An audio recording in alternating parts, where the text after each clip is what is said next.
Hello students, myself Yash Nagpal. Welcome to my YouTube channel Maths Made Easy by Yash. Students, आज हम start करेंगे BSc part 2 का पहला paper differential equation.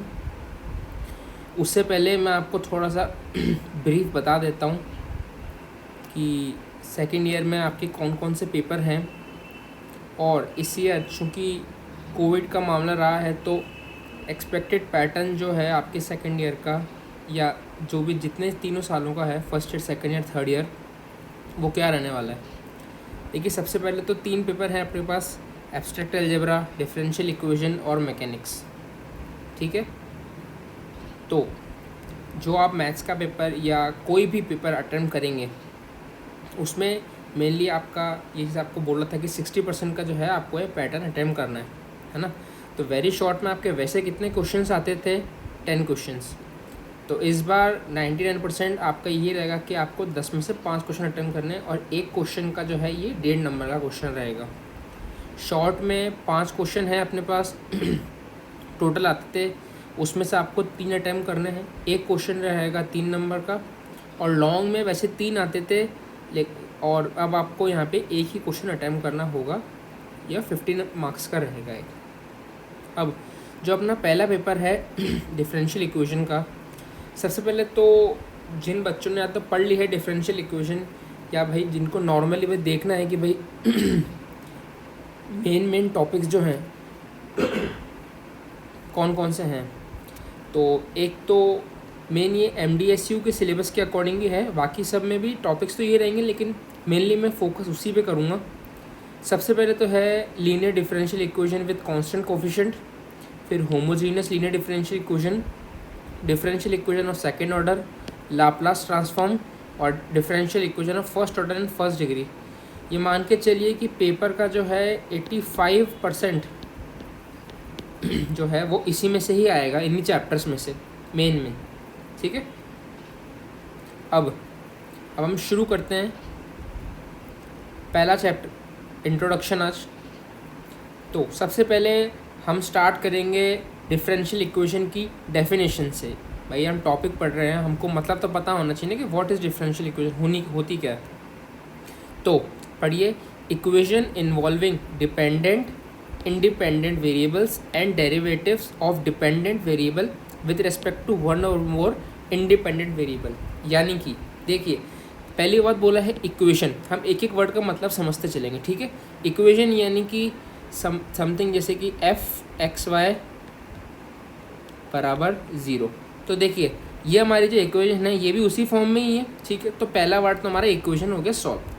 अब देखिए, अब इस इक्वेशन जो है यहाँ हमारे डिपेंडेंट और इंडिपेंडेंट वेरिएबल क्या होगा। जो है हमारा डिपेंडेंट वेरिएबल जो है वो हम y कहते हैं, क्योंकि जो हमारी इक्वेशन होती है उसमें हम x की वैल्यू डालते हैं तो y की वैल्यू आती है, यानी कि x हुआ हमारा इंडिपेंडेंट वेरिएबल और y जो हुआ हमारा डिपेंडेंट वेरिएबल। ठीक है, तो equation involving dependent and independent variable, यानी कि हमारे पास ये इंडिपेंडेंट वेरिएबल x और ये हमारे dependent variable y, and derivatives of dependent variable with respect to one और मोर इंडिपेंडेंट वेरिएबल, यानी कि डेरिवेटिव यानी कि d/dx को डेरिवेटिव कहते हैं। तो derivative of dependent variable with respect to one, यानी कि या तो यहाँ पे खाली dy/dx हो सकता है, या विद और more than one independent variable, यानी कि dy/dx के साथ हो सकता है d2y/dx² भी हो सकता है d3y/dx³ भी हो। तो ठीक है, ये हो गया हमारा डिफरेंशियल इक्वेशन की डेफिनेशन का मतलब। अब नेक्स्ट सीट पे चलते हैं कि भाई what is order of differential equation. तो भाई इसमें है order of highest derivative involve in a differential equation, यानी कि अब हाईएस्ट डेरिवेटिव, भाई यहाँ जो डेरिवेटिव यानी कि d/dx, अब d/dx का जो है जैसे यहाँ dy/dx ही है, तो अब इसकी ये जो है हाईएस्ट पावर, यानी कि ये d1y/dx है। अगर यहाँ पे d2y/dx² होता तो हाईएस्ट डेरिवेटिव ये होता। तो भाई यहाँ जो d की, भाई ऐसा आप ऐसा समझ लीजिए कि जो d की जो पावर है उसे ही हम डिफरेंशियल इक्वेशन का ऑर्डर कहेंगे। भाई अगर यहाँ मान के चलो, अगर यहाँ पे d3y/dx³ होता है ना। तो इस डिफरेंशियल इक्वेशन का ऑर्डर जो है वो 3 होता, ठीक है। लेकिन अभी यहाँ जो है हमारा जो है डिफरेंट ऑर्डर वो हमारा 1 ही है, ठीक है।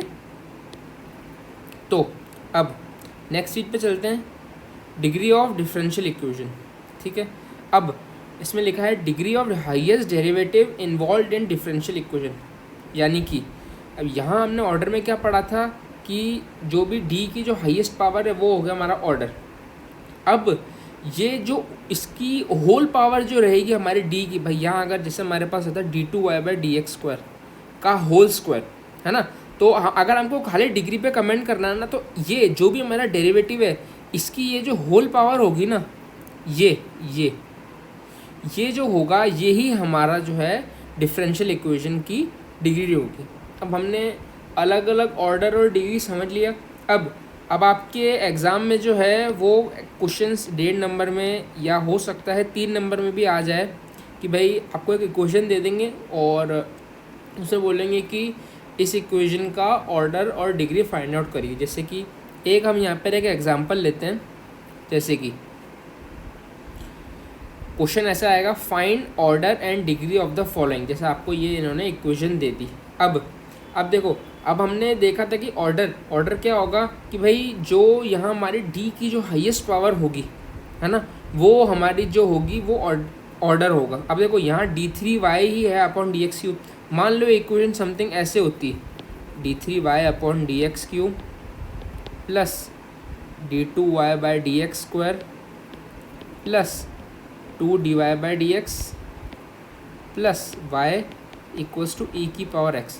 तो यहाँ हमारा जो है, अब हम देखते हैं कि भाई देखो यहाँ डी जो है differentiation of dependent variable with respect to independent variable के हमारे पास 3 टर्म है, लेकिन जो उसकी जो हाईएस्ट जो हमारे पास है डी की जो पावर वो 3 है। तो ऑर्डर जो है हमारा जो यहाँ पे होगा वो 3 होगा। अब एक बार हमने ऑर्डर निकाल लिया तो जो हाईएस्ट पावर है इसकी हमको ओवरऑल डिग्री देखनी है। अब यहाँ जैसे अभी हमारे पास जो है 1 है, भाई मान लो जो यहाँ पे अगर 2 होती, यहाँ हमारे पास होता 5, यहाँ होता हमारे पास 9। तो भाई हमको ये नहीं समझना है कि यहाँ अगर 9 लिखा हुआ है तो ये हमारी डिग्री होगी ना। जो हाईएस्ट जो है हमारे पास जिसके लिए हमने ऑर्डर फाइंड किया है d3y/dx³, इसकी ये जो पावर होगी वो ही हमारी डिग्री होगी। भले ही ये इन तीनों में से सबसे कम है लेकिन फिर भी ये ही डिग्री होगी। Got it. अब आगे चलते हैं। अब जो आपका पहला चैप्टर है जो कि इंट्रोडक्शन में है, उसमें कुछ जो क्वेश्चंस हैं जो कि एग्ज़ाम पॉइंट ऑफ व्यू से भी जो है आपके इम्पोर्टेंट हैं। एक सेकेंड, ठीक। तो पहले अपन शुरुआत करते हैं सबसे बेसिक क्वेश्चन से कि भाई एग्ज़ाम में 3 नंबर में आपके क्वेश्चन आएगा कि भाई आपको इक्वेशन दे रखी होगी और बोलेंगे कि आपको इसके लिए डिफरेंशियल इक्वेशन जो है फाइंड आउट करनी है, ठीक है। तो अब भाई डिफरेंशियल इक्वेशन निकालने का तरीका क्या है। भाई देखो आपने भी पढ़ ली होगी काफ़ी होने तो पूरी, तो भाई कईयों को समझ में नहीं आता कॉन्सेप्ट कि भाई कभी कभार हम खाली एक बार डिफरेंशिएशन करते हैं, कभी 2 बार करते हैं, कभी 3 बार करते हैं। भाई इसका कारण क्या है, भाई कब 1 बार करना है, कब 2 बार करना है, कब 3 बार करना है। देखो अब जैसे ये हमारा पहला क्वेश्चन है, x बराबर a cos nt plus alpha. अब इसको बोला इसके लिए हमको डिफरेंशियल इक्वेशन फाइंड आउट करनी है। तो जो हमारी डिफरेंशियल इक्वेशन है उसमें हमारे पास जितने कांस्टेंट होंगे, है ना, जितने हमारे पास कांस्टेंट होंगे उतनी बार हमको उस जो हमारी गिवन इक्वेशन है जिसकी हमको डिफरेंशियल इक्वेशन निकालनी है उसको हम उतने टाइम डिफरेंशिएट करेंगे। अब देखो यहाँ क्लियरली हमारे पास दो कांस्टेंट है, ठीक है ना। तो एक हमारे पास है n और एक हमारे पास है अल्फ़ा, है ना। तो हम इसको 2 बार डिफरेंशिएट करेंगे। तो भाई एक बार हमने डिफरेंशिएट किया, है ना, तो cos x का डिफरेंशिएशन ये होगा हमारे पास माइनस साइन x। तो ये तो एज इट इज़ रहेगा, तो cos का होगा minus sine nt plus alpha और nt प्लस अल्फ़ा का होगा हमारे पास n, ठीक है। तो n a as it is रहा, minus sine n t plus alpha, और एन टी का एन हमारे पास आ गया आगे। फिर अब हमने चूँकि बोला कि यहाँ पे दो कांस्टेंट हैं तो इसका हमको एक बार और डिफ्रेंशिएशन करना होगा। फिर तो हमने इसी का वापस एक बार डिफ्रेंशिएशन किया तो हमारे पास आया d2x/dt² बराबर। अब देखो साइन का होगा हमारे पास कॉस होता है डिफ्रेंशिएशन, तो हमने sine n t plus alpha को हमने लिखा cos n t plus alpha, ए रहा एज इट इज़। फिर एन टी प्लस अल्फ़ा का होगा वापस एन, तो एक एन और ये वाला एन और एक एन मल्टीप्लाई होकर n² हो जाएगा। अब माइनस तो रहेगा क्योंकि साइन का कॉस होता है खाली, तो ये वाला माइनस साइन तो एज इट इज़ रहेगा। अब हम एक बात यहाँ पे नोटिस करते हैं कि भाई जो हमारा जो डिफरेंशियल इक्वेशन होती है उसका जो फाइनल आंसर आता है ना वो फ्री ऑफ कांस्टेंट होना चाहिए। कि भाई जो हमारे पास शुरू में जो कांस्टेंट होते हैं जैसे यहाँ एन अल्फ़ा ए है वो हमारे पास फाइनल इक्वेशन में नहीं आने चाहिए, तभी उसको हम डिफरेंशियल इक्वेशन कहेंगे। तो देखो यहाँ हमारे पास n² a cos nt plus alpha है। अब हमने देखा कि ये जो हमारी टर्म है a cos nt plus alpha, ये हमने कहीं देखी है। ये कहाँ देखी है? हमारे इक्वेशन में स्टार्टिंग में इसकी वैल्यू जो थी हमारे x थी, तो इसको हमने जो है रिप्लेस करके यहाँ x डाल दिया। ठीक है, तो ये होगा -n²x। अब आपने और यहाँ हम एग्जाम पॉइंट ऑफ व्यू से सबसे पहले आप इस इक्वेशन को डालेंगे 1, है ना। पहले आप लिखेंगे इसको कि भाई गिवन ऐसे लिखेंगे, गिवन इक्वेशन इज, ये आपने लिखी, इसको आप डालेंगे 1 नंबर। ठीक है, 1 नंबर डालने के बाद इसको आप एक बार डिफ्रेंशिएशन करें, फिर आप दूसरी बार डिफ्रेंशिएशन करें, फिर जब आपके पास ये आ गया -n²x, तो अब आपको उसको बताना है कि भाई ये यहाँ से जो आपने ये स्टेप करी ये कैसे आई। भाई आपने ये यहाँ से इसकी वैल्यू x कैसे डाली, क्यों? क्योंकि हमने स्टार्टिंग में क्वेश्चन में इसको 1 दिया था, तो हम इसको ब्रैकेट में बाकायदा लिखेंगे कि फ्रॉम 1 या यूजिंग इक्वेशन 1। ठीक है, तो यहाँ से फिर ये जो -n²x है ये अपने इस साइड जाएगा और ये d2x/dt² प्लस n²x जो है बराबर 0। तो ये हमारी डिफरेंशियल इक्वेशन हो गई। अब जो हमने डिफरेंशियल इक्वेशन की डेफिनेशन पढ़ी थी, इसको एक बार हम वापस चेक करते हैं कि ये यहाँ पे ये जो चीज़ है ये वैलिड हो रही है कि भी नहीं हो रही है। देखो हमने वहाँ बोला था कि equation involving dependent independent variables and derivative of dependent variable with respect to one और मोर इंडिपेंडेंट वेरिएबल। ठीक है, तो हम इसको यहाँ चेक करते हैं कि भाई देखो equation involving independent variable, dependent variable and derivative of, मतलब यानी कि इसका डेरिवेटिव हो रहा है d2x/dt²। ठीक है, तो ये हमारी डिफरेंशियल इक्वेशन की डेफिनेशन यहाँ सेटिस्फाई होती है। अब दूसरा क्वेश्चन, ये जो क्वेश्चन है क्वेश्चन नंबर 2, ये आपका एग्ज़ाम पॉइंट ऑफ व्यू से इम्पोर्टेंट है। क्यों? क्योंकि ये आपका क्वेश्चन पहले किसी न किसी या 1-2 साल पहले या आ चुका है आपका यह क्वेश्चन एग्ज़ाम में ये। तो और मेन बात ये है कि जो आपके प्रीवियस ईयर क्वेश्चन हैं, क्योंकि वो आपको करने ही करने हैं, मतलब मान के चलो उनको तो आप घोट ही लेना, घोटने का इन द सेंस समझ के याद करना, यूँ नहीं कि भाई क्वेश्चन लेकर रट लिया। क्योंकि एक्चुअली क्या है, इस साल एग्ज़ाम लेट भी हो रहे हैं, तो मोस्टली जो टीचर पेपर बनाएगा वो उसी में से ही बनाएगा, आपके प्रीवियस ईयर पेपर में से। तो अगर आपने वो भी क्वेश्चन कर लिए तो आपकी बहुत ही बढ़िया परसेंटेज बन जाएगी। ठीक है भाई, तो अब ये सेकंड क्वेश्चन देख लेते हैं एक बार। Find differential equation of the family of curves y बराबर cx माइनस सी का स्क्वायर। अब भाई स्टेप्स दिमाग में रखो, है ना। सबसे पहली step, observe number of constant.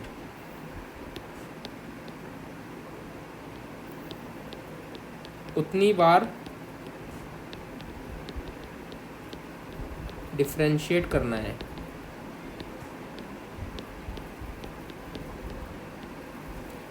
And last, remove constant.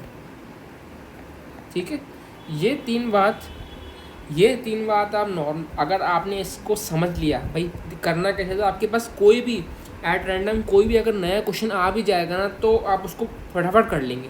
भाई ये 3 चीज़ें देख लो। सबसे पहले उसको क्वेश्चन में देख लो कि हमारी गिवन इक्वेशन है उसमें नंबर ऑफ कांस्टेंट कितने, ठीक है। नंबर ऑफ कांस्टेंट देख के हमको उस इक्वेशन को उतनी बार डिफरेंशिएट करना है और लास्ट में हम उसमें कांस्टेंट रिमूव करना है। भाई जैसे हमने लास्ट क्वेश्चन में कहते हैं वैसे हम करेंगे। अब देखो यहाँ हमारे पास खाली एक कांस्टेंट है क्योंकि y और x हमारे वेरिएबल हैं। तो चूँकि हमने देखा ऑब्जर्व नंबर ऑफ कांस्टेंट हमने देख लिया भाई यहाँ पर हमारे पास 1 है, उतनी बार डिफ्रेंशिएट करना है। तो हमको एक बार यहाँ पे डिफ्रेंशिएट करना है। तो देखो हमने एक बार ही किया है तो dy/dx बराबर, अब देखो c तो कांस्टेंट है तो एज इट इज़ रहेगा, एक्स स्क्वायर का होगा 2x तो 2cx - c, है ना। वही हम स्टार्टिंग ऐसे करेंगे, गिवन इक्वेशन इस इसको लिख के 1 डाल देंगे। अब हमने dy/dx से इसको डाल के हमने 2 डाल दिया, है ना। अब देखो अब दिमाग में आता है कि भाई हम आगे प्रोसीड कैसे करें। तो देखो अब हमारे पास या तो हम इसको 1/2 करें या हम इसको 2/1 करें, क्योंकि इसके अलावा y हमारे पास कोई डिफरेंशियल इक्वेशन और हम कहीं से ला नहीं सकते कि यही एक इकलौता जो है इसमें प्रोसीजर है, ठीक है। तो यहाँ हमने इसको 2/1 किया, है ना। तो 2/1 यानी कि dy/dx अपॉन y, यानी कि dy/dx अपॉन y यानी कि 1/y dy/dx इक्वल्स टू, अब देखो ये 2cx - c upon cx - c का स्क्वायर, तो एक x - c से x - c कट गया। चूँकि यहाँ पावर बड़ी थी तो एक x - c नीचे रह गया, c एक ही था तो c कट गया, ठीक है। तो ये हो गया 2/x - c, ठीक है। अब हमने यहाँ से पहले अब हमको c की वैल्यू निकालनी, क्यों? क्योंकि अब देखो अब हमने लास्ट में क्या बोला कि इन लास्ट रिमूव कांस्टेंट। तो देखो हम कांस्टेंट कब रिमूव कर सकते हैं, जब हमारे पास कांस्टेंट की वैल्यू होगी, है ना। अब फर्स्ट क्वेश्चन में तो क्या था कि सीधा सीधा हमको हलवा मिल गया था कि सीधा हमको उसमें वैल्यू डालनी थी। अब हमको यहाँ डायरेक्ट सी की वैल्यू नहीं मिल रही है ना। तो यहाँ अगर हम डायरेक्ट अगर x - c की यहाँ वैल्यू अगर हम डालते हैं तो फिर हमारे पास c रह जाएगा। तो हमारे पास एक ही स्टेप बचती है कि हमारे पास c की पहले वैल्यू निकालें, फिर जो हमारी गिवन इक्वेशन है इसमें हम वैल्यू डालें। तो देखो x - c को हमने यहाँ भेजा इस साइड, y को हमने यहाँ भेजा तो ये हो गया 2y, है ना। dy/dx जो था ये आ गया नीचे 2y अपॉन dy/dx और x - c जो आ गया ऊपर आ गया। यहाँ से हमने c को इस साइड भेजा और इसको इधर भेजा तो हमारे पास c की वैल्यू आ गई, ठीक है। तो ये हमारा c की वैल्यू आ गई। अब ये जो हम c की वैल्यू है ये हम यहाँ पे जो हमारी डिफरेंशियल इक्वेशन है ये वाली इसमें डालेंगे। अब भाई कोई बच्चा पूछ सकता है कि सर हमने यहाँ क्यों नहीं डाली, क्योंकि भाई अगर हम यहाँ डालते तो वो हमारी डिफरेंशियल इक्वेशन नहीं होती, वो एक दूसरी इक्वेशन आ जाती which is free of constant. भाई हमको डिफरेंशियल इक्वेशन निकालनी तो उसमें dy/dx की टर्म्स तो होनी चाहिए, नहीं तो बिना उसके हम इसको डिफरेंशियल इक्वेशन कहेंगे कैसे, ठीक है। तो अब ये c की वैल्यू है ये हमने यहाँ डाली, ठीक है। तो ये हमारे पास आ गया dy/dx बराबर, अब देखो 2 इंटू c की वैल्यू हमने डाली x - 2y upon dy/dx into x - c का स्क्वायर, यानी कि ये देखो अब देखो अब मेन बात ये है कि x - c की वैल्यू कहाँ से आएगी, x - c की जो वैल्यू है हमारे पास यहाँ से आई है, ठीक है। तो x - c x माइनस ये वैल्यू अगर हम करते लिखते तो भी यही आता, इसलिए हमने यहाँ से सीधा जो है हमने वैल्यू डाल दी। इसका होल स्क्वायर था तो ये हो गया। तो उसके बाद हाँ तो ये हो गया, उसके बाद हाँ फिर यहाँ हमने इसका होल स्क्वायर खोला तो ये dy/dx का स्क्वायर और फिर ये इन दोनों को मल्टीप्लाई हो गया dy/dx का होल क्यूब हो गया। फिर हमने जो इसको है ये हमने इसको सॉल्व किया तो लास्ट में जो हमारे पास जो आंसर आया ये जो है ये हमारा जो है आंसर। अब इसमें आप क्लियरली देख सकते हैं कि dy/dx का होल क्यूब जो है मतलब ये जो इक्वेशन है हमारी फ्री ऑफ कांस्टेंट है। यहाँ जो शुरू में हमारे इक्वेशन में जो c था वो हमारे अब कहीं भी c जो है वो हमारे नहीं आ रहा, ठीक है। समझ में आ गया आपको। तो अब इस चैप्टर में से भाई जो एग्ज़ाम के लिए आप प्रिपेयर कर रहे हो मैं आपको मेन जैसे कि डेफिनेशन बता देता हूँ कि एक हमारी है डिफरेंशियल, भाई जो 1.5 नंबर में जो डेफिनेशन आती है कि देखो बच्चा मार्क्स जो खाता है वो 1.5 नंबर में ही खाता है, 3 नंबर और जो मेन बड़े वाले जो लॉन्ग आते हैं ना लॉन्ग वाले उसमें तो क्या हर कोई कर लेता है क्योंकि टीचर घुमाता है भी मेन 1.5 नंबर में ही है। तो एक डिफरेंशियल इक्वेशन की डेफिनेशन, क्योंकि जो प्रीवियस ईयर में है जो आ चुकी है, एक लीनियर डिफरेंशियल इक्वेशन की डेफिनेशन, एक ऑर्डर की डेफिनेशन, एक डिग्री की डेफिनेशन, और एक हमारे पास जो है एक पर्टिकुलर सोल्यूशन की डेफिनेशन। ठीक है ना, ये जो है ये आप कर लीजिए। तो ये हमारा जो है, और अगर फर्स्ट चैप्टर में से जो अगर आपको और कोई क्वेश्चन है सॉल्व या अनसॉल्व में, अगर आपको दिक्कत आती है तो आप कमेंट बॉक्स में ज़रूर बताएं, तो मैं आपको सॉल्व करके नेक्स्ट वीडियो में आपको बताऊँगा। तो अगर आपको ये वीडियो पसंद आई हो तो प्लीज़ वीडियो को लाइक कीजिएगा और ज़्यादा से ज़्यादा शेयर करिएगा, क्योंकि आपके एग्ज़ाम आ रहे हैं, तो आपके और आपके दोस्तों को फ़ायदा पहुँचेगा। क्योंकि एग्ज़ाम से पहले आपका पूरा पेपर, एक पेपर तो एटलीस्ट ये मैं करवा ही दूँगा। ठीक है, थैंक यू।